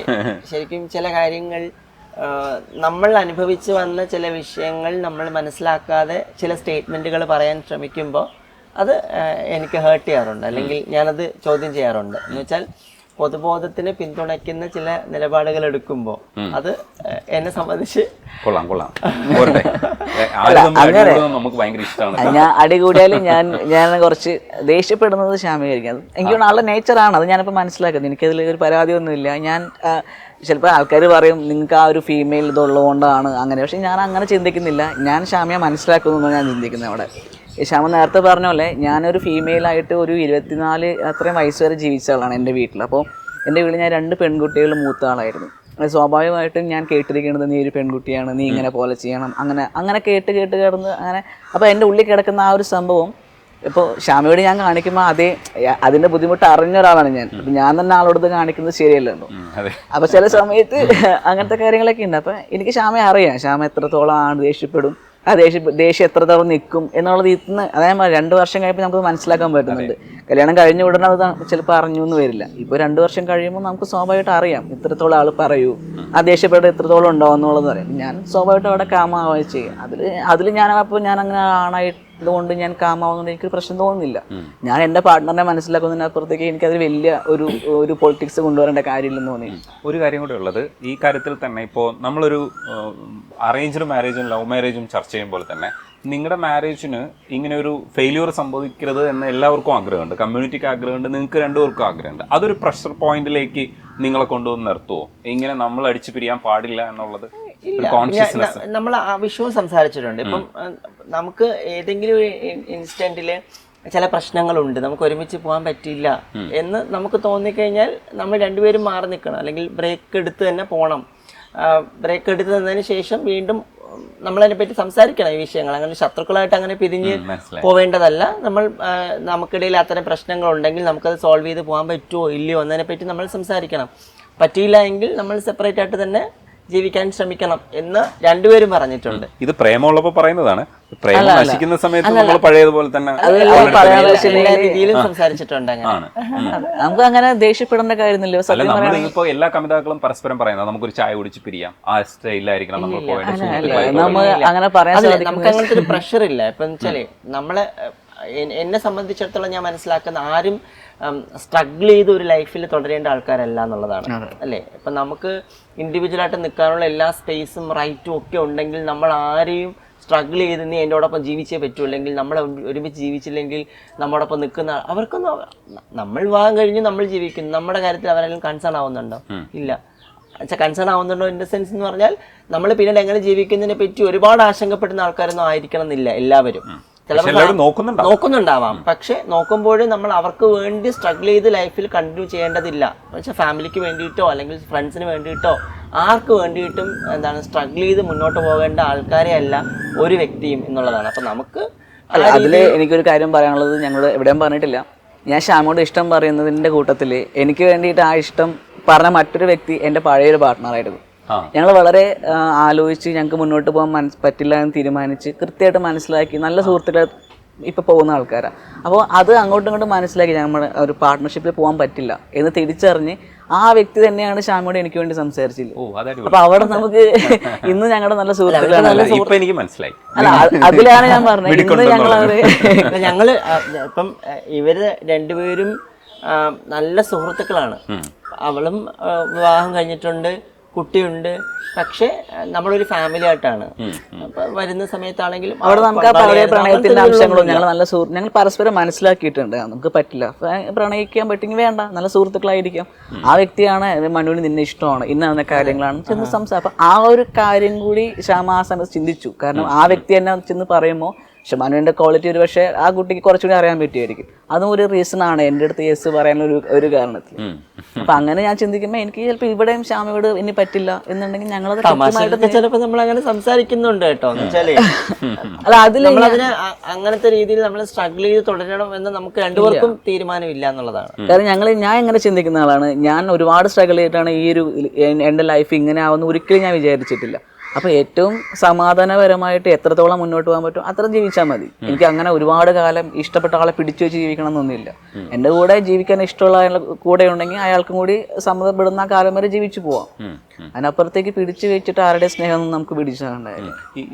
നമ്മളിങ്ങനെയൊക്കെ ആയിപ്പോയത് ഇങ്ങനെ ആയിപ്പോയില്ലേ എന്നൊക്കെ പറഞ്ഞ സങ്കടമൊക്കെ ഉണ്ടോ? അതായത് നിങ്ങളെ ശരിക്കും മനസ്സിലാക്കി അക്സെപ്റ്റ് ചെയ്ത് തന്നെയാണോ ജീവിക്കുന്നത്? അല്ല, എന്നെ സംബന്ധിച്ച് ഞാൻ വളരെ കംഫർട്ടബിൾ ആണെന്നുള്ളതാണ്. ഇപ്പം എൻ്റെ ഒരു ട്രാൻസിഷന് മുൻപ് ചില ഇടങ്ങളിൽ പോവാൻ, ചില കാര്യങ്ങൾ സംസാരിക്കാനൊക്കെ എനിക്ക് ഭയങ്കര ഭയമായിരുന്നു. ഞാൻ ഒട്ടും എൻ്റെ ഐഡന്റിറ്റിയിൽ കംഫർട്ടബിളേ അല്ലായിരുന്നു എന്നുള്ളതാണ്. അപ്പം എനിക്ക് കോൺഫിഡൻ്റ് ആയിട്ട് പല വിഷയങ്ങളെയും ഫേസ് ചെയ്യാൻ പറ്റുന്നില്ല, ചില ഇടങ്ങളിൽ പോകാൻ പറ്റുന്നില്ല. പക്ഷെ അതിന്നൊക്കെ വലിയൊരു ചേഞ്ച് എനിക്ക് ഇന്ന് ഫേസ് ചെയ്യാൻ പറ്റുന്നു, അല്ലെങ്കിൽ എക്സ്പീരിയൻസ് ചെയ്യാൻ പറ്റുന്നു എന്ന് പറയുന്നത് ഞാൻ വളരെ കോൺഫിഡൻ്റ് ആണ്. എന്നുവെച്ചാൽ ഏത് ഇടങ്ങളിലാണെങ്കിലും എനിക്ക് സ്പേസ് ഉണ്ടാവും, അല്ലെങ്കിൽ എനിക്ക് സംസാരിക്കാൻ പറ്റും. അപ്പം ഞാൻ അവിടെ പോവും, സംസാരിക്കും. അതിന് ഞാൻ തലകുനിച്ച് നിൽക്കുന്നില്ല എന്ന് പറയുന്നത് ഞാൻ എൻ്റെ ഐഡൻറ്റിറ്റിയിൽ പ്രൗഡായതുകൊണ്ടാണ്. അപ്പം അതുകൊണ്ട് എനിക്കൊരിക്കലും ഞാനിങ്ങനെ ആയിപ്പോയല്ലോ എന്നൊരു ആശങ്കയോ അല്ലെങ്കിൽ സങ്കടമോ അല്ലെങ്കിൽ എന്തെങ്കിലും രീതിയിലുള്ളൊരു അയ്യോ അങ്ങനെ സംഭവിച്ചു പോയല്ലോ എന്നുള്ള അങ്ങനത്തെ ഒരു റിഗ്രറ്റും എനിക്കില്ല എന്നുള്ളതാണ് ഏറ്റവും പ്രധാനം. ഞാൻ എൻ്റെ അസ്തിത്വത്തിൽ ഞാൻ അങ്ങേയറ്റം പ്രൗഡാണ്. അതുകൊണ്ട് എന്നെ ഒരുപാട് പേര് മനസ്സിലാക്കുന്നത് അല്ലെങ്കിൽ അറിയുന്നതൊക്കെ തന്നെ. ഇപ്പം റീസെൻ്റ്ലി എനിക്ക് JRF കിട്ടി. PhD ഏതിലായിരുന്നു ചെയ്യണേ? PhD മലയാളമാണ് സബ്ജക്ട്. മലയാളം. അപ്പോൾ ഏകദേശം ജെൻഡറുമായിട്ട് തന്നെ ബന്ധപ്പെടുത്തി ചെയ്യണം എന്നുള്ളതാണ്. അപ്പം ഏകദേശം ഒരു 30 പേർക്കാണ് സംസ്ഥാനത്ത് ഈ പരീക്ഷയിൽ JRF കിട്ടിയത്. മറ്റ് 29 പേര് ആരൊക്കെയാണെന്നതിനെ പറ്റി ഒരുപാട് പേർക്ക് ധാരണയില്ല. പക്ഷെ എനിക്ക് JRF കിട്ടി എന്നുള്ളത് ഒരുപാട് പേര് അറിഞ്ഞിട്ടുണ്ട്, വാർത്തയായിട്ടുണ്ട്. അത് ഒരുപക്ഷെ എൻ്റെ ഐഡന്റിറ്റി ഇങ്ങനെ ആയതുകൊണ്ടാണ് അത് ആൾക്കാർ അറിഞ്ഞത്. വേറൊരാളാണെങ്കിൽ ഒരു ഭൂരിപക്ഷത്തിനോടൊപ്പം ഞാനും അങ്ങ് മാറി നിന്നേനെ എന്നുള്ളതാണ്. അപ്പം അതുകൊണ്ട് തന്നെ ഞാൻ ഐഡന്റിഫൈ ചെയ്യപ്പെടുന്നു എന്ന് പറയുന്നത് എൻ്റെ ഐഡന്റിറ്റിയുടെ ലേബലിലാണെങ്കിൽ I'm proud of that എന്നുള്ളതാണ്. അതിനപ്പുറത്തേക്ക് എനിക്ക് യാതൊരു റിഗ്രറ്റ് ഇല്ല. അത് വേറൊരു കാര്യം കൂടെ ചോദിച്ചാൽ, ശരിക്കും നമ്മൾ അങ്ങനെ അല്ലായിരുന്നെങ്കിൽ നമ്മൾ ഇത്ര സ്ട്രഗിൾ ചെയ്യേണ്ടി വരില്ലായിരുന്നു, നമ്മൾ കുറെ കൂടെ വേഗത്തിൽ എത്തേണ്ട ഇടങ്ങളിൽ എത്തുമായിരുന്നു എന്നൊക്കെയുള്ള ആശങ്ക. ഇല്ല, ഞാൻ അങ്ങനെ ചിന്തിക്കുന്നേ ഇല്ല. ചിലപ്പോൾ ആ ഒരു സ്ട്രഗിൾ ഉണ്ടായിരുന്നു. ഇപ്പോൾ ശ്യാമ പറഞ്ഞാലും ഞാൻ ഹാപ്പിയാണ്. എനിക്കിപ്പോൾ എന്താണോ ഈ നിൽക്കുന്ന ഈ രൂപത്തിൽ ഞാൻ ഒരിക്കലും ഈ രൂപത്തിലെത്തുന്ന ഒരു തവണ പോലും ചിന്തിച്ചിട്ടില്ല. ഒരുപാട് ആ ഒരു കാലഘട്ടം ഇപ്പോഴും എനിക്ക് ഓർക്കുമ്പോൾ വിഷമമാണ്. കാര്യം ഇങ്ങനെ ഇരിക്കുമെന്നോ ഇങ്ങനെ ആകുമെന്നോ ഇങ്ങനെ ലൈഫ് കിട്ടുന്നൊന്നും ഞാൻ ഫാമിലിക്ക് വളരെ ഫാമിലി ലൈഫ് എന്ന് പറഞ്ഞാൽ അത്രയും ഇമ്പോർട്ടൻ്റ് ആയിട്ട് കാണുന്ന ഒരാളാണ്. ഞാൻ അങ്ങനെ പബ്ലിക്കിൽ പോയിട്ടൊന്നും എക്സ്പോസ് ചെയ്ത് നിൽക്കത്തില്ല. ഞങ്ങളുടെ ലൈഫിൽ വളരെ ഹാപ്പിയാണ് ഇങ്ങനെ ഒരു ചെറിയ ലൈഫിൽ നിൽക്കുക. അപ്പോൾ ഈ ലൈഫ് കുറേ കാലം ആഗ്രഹിച്ച് സ്വപ്നം കണ്ട് നടന്നിട്ട് പിന്നെ ആ ഒരു പതിയെ ട്രാൻസിഷൻ നടന്ന് ഇതിലേക്ക് എത്തി കഴിയുമ്പോൾ ഇതിൽ ഓക്കെയാണ്. ഇതിനപ്പുറത്തേക്ക് ഇങ്ങനെ ഭയങ്കരമായിട്ടൊന്നും ചിന്തിക്കുന്നില്ല. ഹാപ്പി ആയിട്ട് ഇരിക്കുന്നു എന്നുള്ളത് കാണുമ്പോഴാണ് സന്തോഷമുള്ളത്. ഈ ഹാപ്പിനെസ് ഇങ്ങനെ തന്നെ തുടരൂ. ഈ പറയുന്ന മാതിരി നിങ്ങൾ മറ്റുള്ളവരുടെ ഫോഴ്സിൽ വീഴാതെ തന്നെ ഈ ഹാപ്പിനെസ് നിലനിർത്തി കൊണ്ടുപോട്ടെ. എത്ര കാലം അങ്ങനെ തുടരാൻ കഴിയുമോ അത്ര കാലം തുടരുക. അതല്ലാത്തപ്പോൾ നിങ്ങൾ വേർപിരിഞ്ഞ് ജീവിക്കുക, അത് മറ്റൊരു ജീവിതം തേടുക. അതൊക്കെയാണല്ലോ നമ്മൾ സാധാരണ ചെയ്യാറുള്ളത്. അതൊക്കെ തന്നെ ചെയ്യാൻ കഴിയട്ടെ. ഇങ്ങനെ തന്നെ ഹാപ്പി ആയിട്ടിരിക്കുന്നത് കാണാൻ സന്തോഷമുണ്ട്. കണ്ടതിൽ വളരെ സന്തോഷം. ഒരുപാട് സന്തോഷം. Thank you.